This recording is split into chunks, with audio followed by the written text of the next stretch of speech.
Hey everybody, and welcome to a new special edition of my YouTube channel here.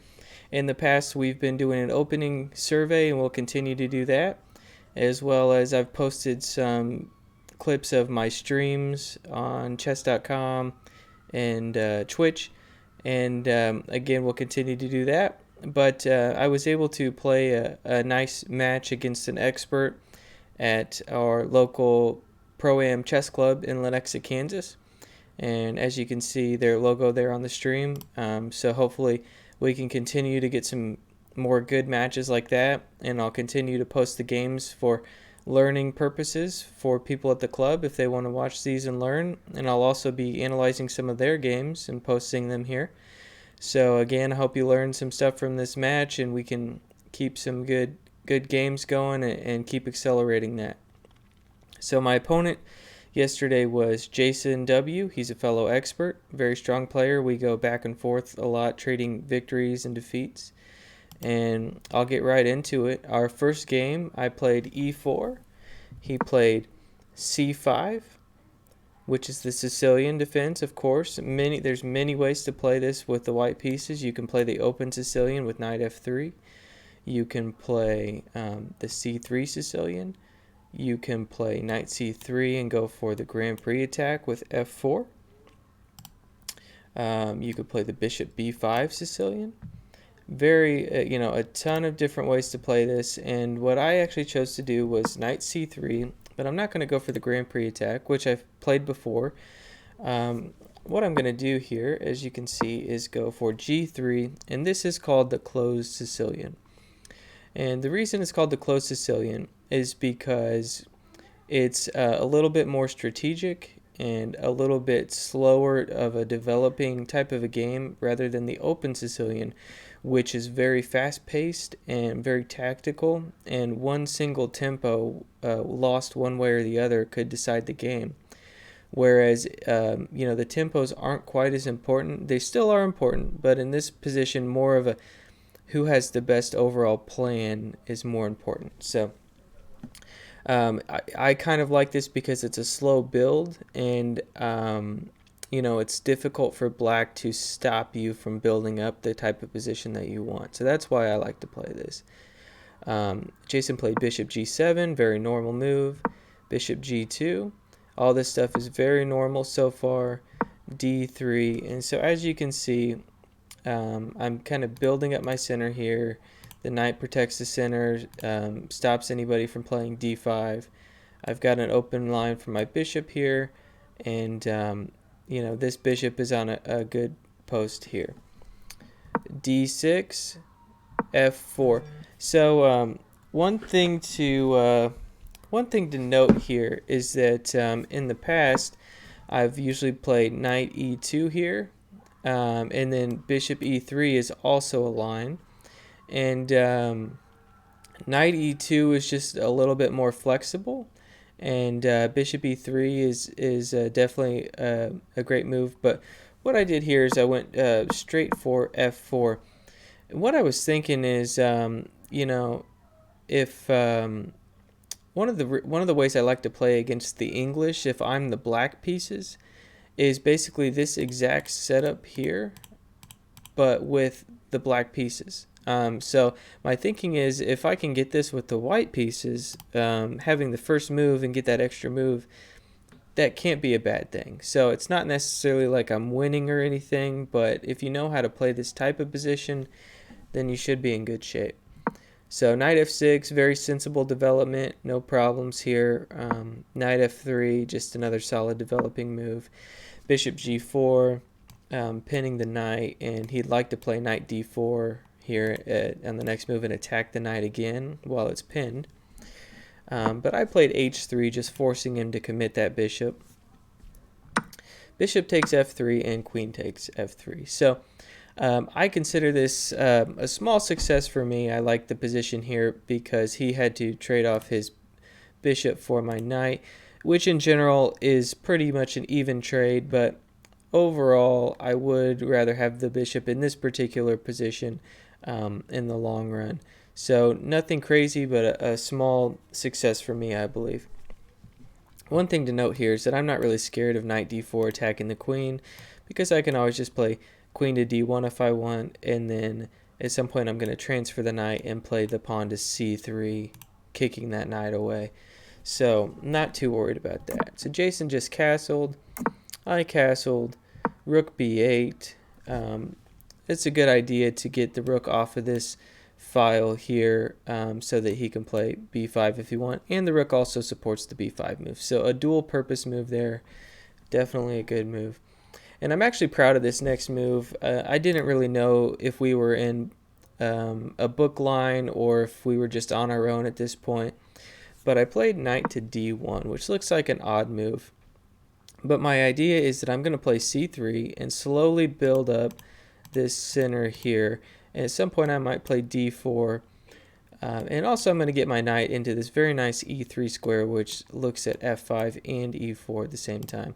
In general, the more central you can put your knights, the more squares that they touch, the better they are as a piece. As you can see, a knight on e3 is touching, I believe it's 8 different squares, whereas you know, a knight out here on, you know, b5 or a5 or something wouldn't be as useful.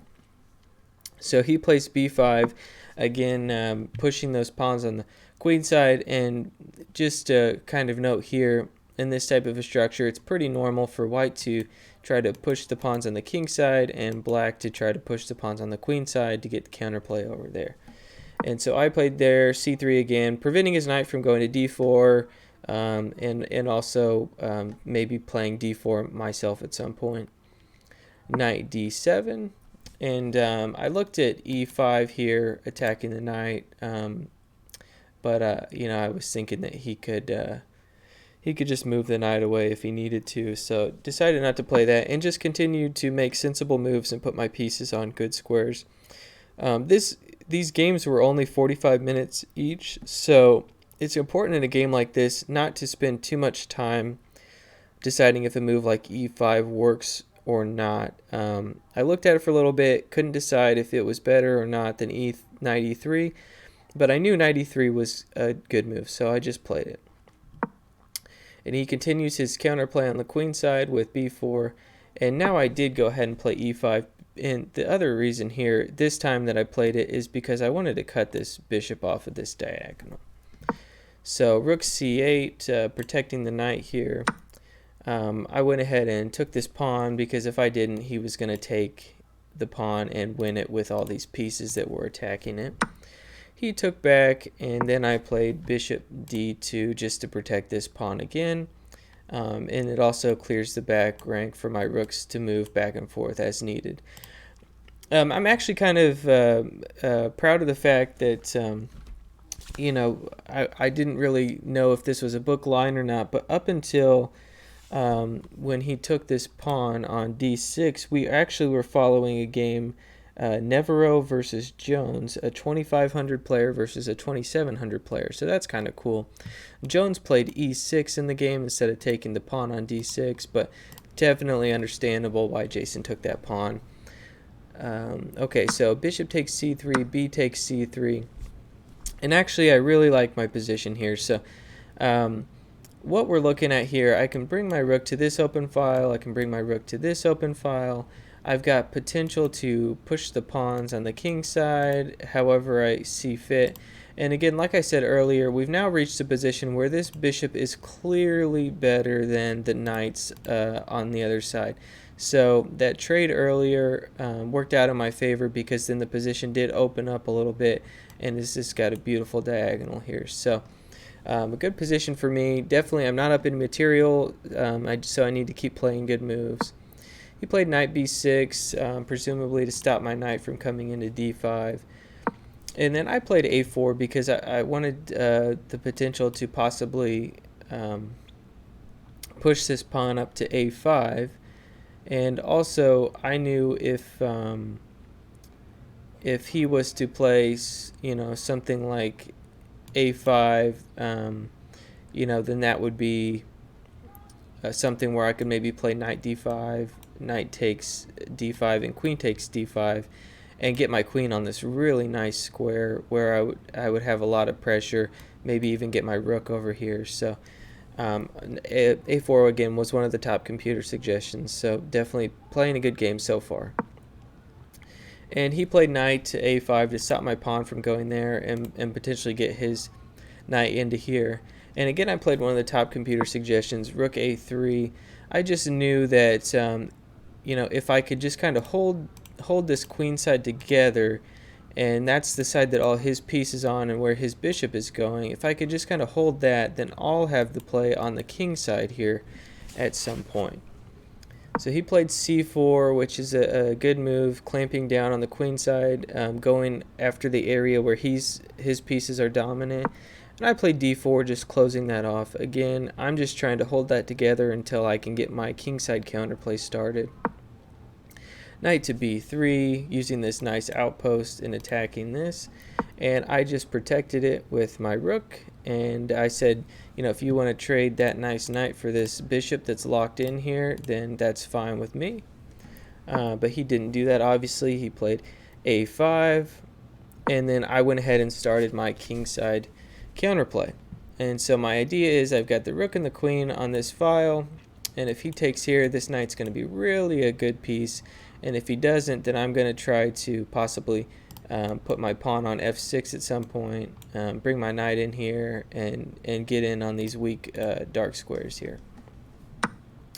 So he went ahead and took that bishop off, rook takes d2, and bishop h6. So he's trying to get some quick counterplay so that I can't get my kingside attack started.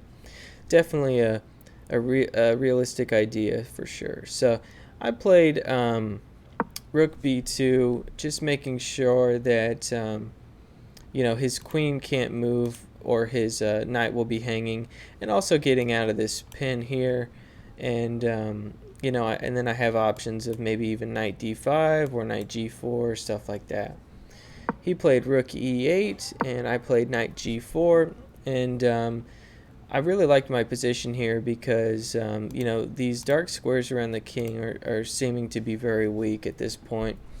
And he spent a lot of time on the queen side earlier, and now I'm getting to work on the king side. He played bishop c1, which is a fine move. Looks to be winning the exchange, except for the fact that my attack is getting there a little bit faster. I played f takes g6, and now he has to do something about this. He can't take this rook here, because I would take this pawn with check, and then whenever he moves the king, I would take this rook. So he has to take back, and then I get my attack in with knight f6 check, forking the rook. And he's definitely, in a game 45, he didn't have a ton of time left, and this is a very difficult position to calculate. So that's another aspect of chess that you've got to think about, is where you are on the clock, and I knew this would be a difficult position for him to play. So he played king g7. Actually, the computer move here is king h8, which is just kind of a difficult move to play, putting your king out there all by itself and just hoping that nothing bad happens with like a rook b5 or rook h5 type of thing. So he played king g7, which wasn't the best move, but understandably a very difficult position to play. So I took this and I get it with check, and after queen takes e8, I had saw earlier that rook e2 allows me to get my rook out of the line of fire from this bishop and attack the queen at the same time. And so, he's in a really bad spot here, where if he plays something like queen d7, I can just move my rook back, and I'm just up a clear exchange with the better position as well. And so he ended up taking this and then taking the rook and trying to somehow hold this game with the rook and the knight versus the queen, which in some cases you might be able to do, but this position is not a good one for it. I played queen d1, which threatens queen to a1, winning the bishop, because the bishop doesn't have any squares that it could go to. And so he played d5 to give his bishop an escape route, which I had saw that he could do, but I knew I was going to play queen to b1, attacking the knight, rook to b8, defending the knight, and queen to b5. So I'm attacking this pawn and this pawn, and he can't move the knight, or I'll take this rook unless he moves it here, in which case I would take the knight. So that queen is really locking down all of his pieces. Bishop d6, and then here's a good note. You know, I had moves like queen takes a5 or bishop takes d5 here, but I knew that he could take this pawn and potentially get his rook down here, and so I just took a move out and I played king h2. And sometimes when you're winning, you just need to shut down all the counterplay that your opponent might have for a move, and then just move on, proceed after that. He played knight c8, and then I took this pawn that was open, rook b3, queen takes c4, and so as I said, he was very low on time, and this is a difficult position to play. So rook b8, and then the final move I'm going to show, which I thought was really cool, was queen to c6. A good spot by me. If he moves this knight, then I will win his bishop. If he moves this rook, then I will win his knight. So his position is very locked down, and the game was over, you know, just a few moves later. So that was a good victory by me. I played well in that game, and Jason got a little bit low on time, wasn't able to defend it. And so now we'll go to the second game, which I'll pull up here.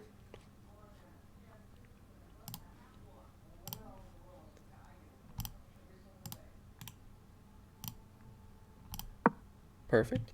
Okay, so Jason played e4, and I'm going to go ahead and flip the board so we get my perspective here. And I played g6, which is called the modern defense. And the idea of the modern defense is to cede the center to white, and they could play many moves here. Knight c3, bishop e3, build up their center. And I'm going to put this bishop here that's attacking the center, and then I'm going to try to basically attack the center that white has put out there. And also I'll strategically put my pawns on certain squares, c6, d5, something, whatever I want to do. I might play e5 just to kind of hold that center together while I'm attacking the center that he has created. So it's a little bit of a counter-attacking type of opening. So d4 is a good move. If your opponent gives you the center, it's usually a good idea to go ahead and take it. Bishop g7, knight c3, this is all very standard stuff. I played c6, the idea being I might want to play d5 or I might want to play d6. I'm not sure what I want to do with my d-pawn yet, so I know I'm going to want to play c6 though, so I'll go ahead and do that first. Knight f3, very sensible development, no problem with that move, and I went ahead and played d6 here. h3, which stops any pieces from coming to g4, which is probably a good idea because sometimes this bishop is difficult to find a good square for, and he wouldn't want me to go and pin that knight there. And I played knight f6. This is transposed into what's called the Perk defense now. So it's just it's not one of the main lines against e4 like a Sicilian or a Caro-Kann. So hopefully white doesn't know it quite as well, and you can outplay them from this position if you know what you're doing with the black pieces. So bishop e3, very good move, very common move. One idea is to put the queen behind the bishop and go trade off this dark squared bishop. As I said in one of my previous videos, this is called a fianchetto, where you have these pawns like this and the bishop tucked in behind this. And that minor piece there, that bishop, is usually the best piece for the player that has the fianchetto there, and if you can trade that off, that's usually advantageous for you, and it creates a weakness around the opponent's king. So he's going to go ahead and try to do that on a lot of different variations. So I castled, and he plays a4, which is kind of clamping down on my queen side here, preventing a move like b5 and b4 expanding on the queen side. And I played knight d7, just developing my pieces. Again, as you can see, everything's staying here on the 6th ranked or behind it, because I'm still deciding how I want to attack this center here. a5, again, taking even more space on the queen side and really clamping down on it. And now I played e5, striking back at the center finally, once I've set my pieces up on the way that I want to set them up. And d takes e5 and d takes e5. So, you know, we've got these two pawns locked up against each other.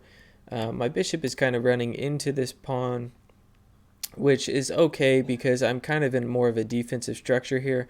And at some point, I'm going to use this pawn as a nice launching pad to get a piece on f5 or d5 and solidify that. And so I don't mind this bishop running into that pawn because it's going to be a very strong point for me. Knight d2, he's going to bring the knight to c4 and bring it back to a better position here. Queen e7, knight c4, knight c5, with the idea that I might play knight e6 at some point. But Jason played a good move here, queen d6, which cuts off the ties between the queen and the knight here. And he's threatening to just take the knight on the next move. So I have to play queen takes d6, knight takes d6, and then knight e6. And so definitely not a bad position for me at all. Again, like I said, I'm going to put a piece here on this nice square d4 protected by the pawn and the bishop. But, you know, white has a comfortable game here, no doubt about that. Bishop c4, knight d4, rook c1. The computer suggestion here is to castle queenside. I'll go ahead and show you that. But I think Jason might have been worried about something like b5, a takes b6 en passant, a takes b6 en passant, and my rook coming down here to a1 possibly. So I think that might have been what he was worried about, and so he just played rook c1. But now this position, according to the computer, is totally equal, and I agree. I played a couple really nice moves here, computer suggested moves. b5, going to attack the bishop. He took en passant and then tried to exchange that powerful knight, and I went ahead and kept my attack going on the bishop here. And Jason went ahead and took that nice knight on d4, and I took back, and he moved his bishop out of harm's way. And then I played knight to e8. So I like my position here. I've managed to kind of untangle my pieces and get some solid pawns here along with the bishop pair. So black has a good position here, but then Jason took on f7, I took on f7, and he took on e8.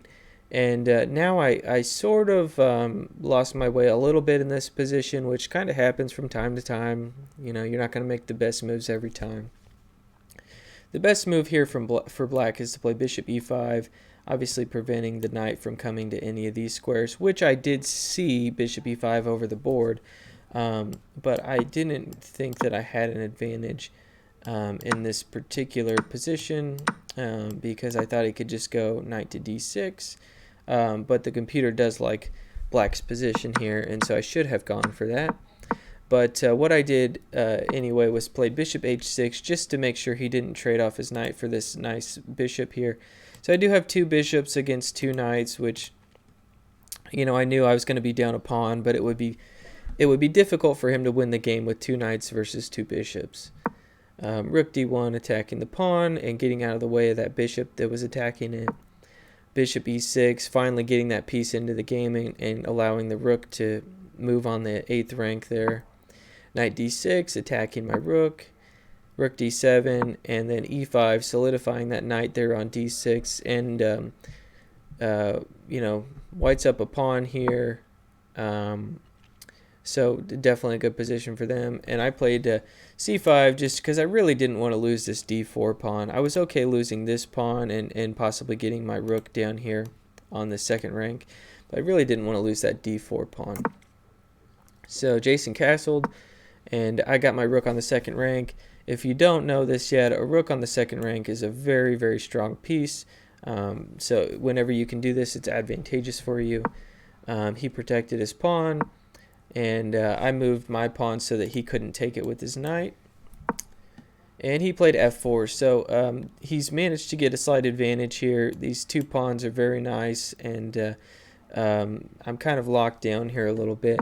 I did play the best move though, bishop f8. I was getting in trouble, and I'm proud of myself here. I played a couple really nice moves to kind of get out of it. He played the move knight c1, which was a small blunder, and in a tough position, I found a really good move with not too much time on my clock.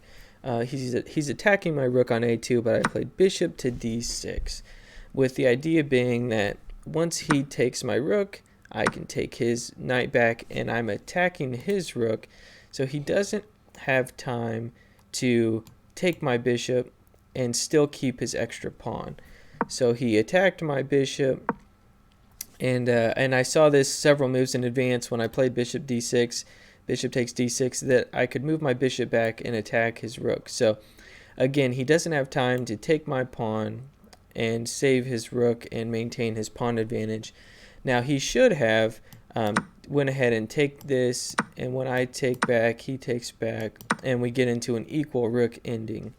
But he was, I think, still trying to win the game, and so he just slid his rook over.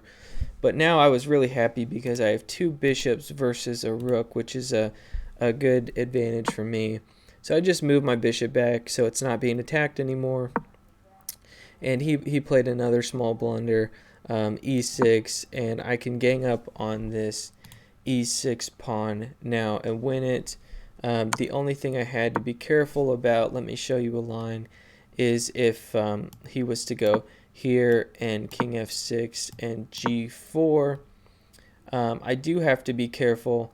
For example, if I just was to not have an extra move here, something like this, he could play g5 check, and my king only has two moves to either go here or here. Either case, he would win this bishop. So I did have to calculate that in a position like this, I could actually take this pawn, and then once g5 check comes, I could move my king back, still protecting the bishop. So that was the last thing I had to worry about. I spent a few minutes calculating that, and we went into this line. We went into this line here, and actually that was okay. Here we go. Rook d6, rook a8. Yeah, so we were getting low on time in this position, so this is where my notation ended. But basically, I was able to come up here and round up this pawn, and then the two bishops versus the rook with these fierce pawns coming down the board were too much to handle, and the computer agrees black is way ahead here. So hope you learned something from those games, and we'll keep analyzing the games from the Pro-Am Chess Club there in Lenexa, Kansas, and hopefully we can get some more strong games and strong tournaments going.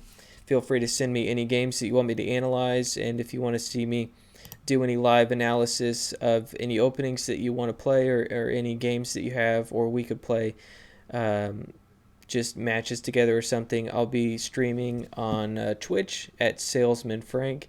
Go ahead and give me a follow on there, and you can request any openings or any analysis that you want to see. Thanks a lot. Have a great day.